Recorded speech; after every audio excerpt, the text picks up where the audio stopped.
شيء جدا قريب للجهاز. هذا يعتبر أول جهاز لمحب الرحلات والصيد. طبعا الجهاز يتكون من شاشة HD LED، شاشة ضد الكسر ضد الحرارة، شاشة جدا ممتعة عالية الجودة. أتمنى من الجميع مشاهدة هذا العرض الجميل. طبعا هذا زر تشغيل الجهاز. طبعا الجهاز يتكون فيه شاشة كهرباء 220، مسجل للسيفر طبعا المحبي الدش وكذا قنوات وهكذا. طبعا شواحن، بداخل شواحن الجوال مع USB، شواحن إضاءة داخلية طبعا للجهاز.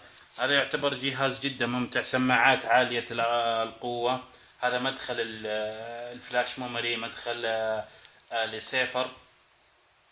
الحين نشغل لكم الجهاز تشاهدون الجهاز. طبعا هذا زر التشغيل. بس في البداية نبدأ نشبك السلك هنا. طبعا فيه إضافة إلى عقد لمبات يأتي مع الجهاز للإضاءة، مشغل ل5-6 لمبات طبيعي جدا على الجهاز. طبعا هذه بداية تشغيل الجهاز. بسم الله. طبعا يشتغل عن طريق ريموت كنترول. بدأنا بتشغيل الجهاز.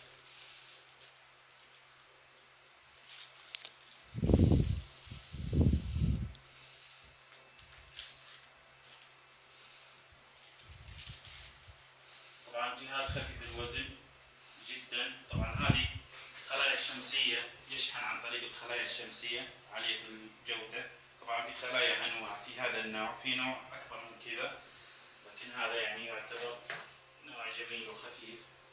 طبعا هذا التلفزيون. طبعا الجهاز يدعم نظام الفلاش ميموري. هذا نظام الفلاش ميموري، يدعم نظام الفلاش ميموري لتشغيل الأفلام عن طريق أو تخزين الصور. طبعا هذا الدش محبي القنوات.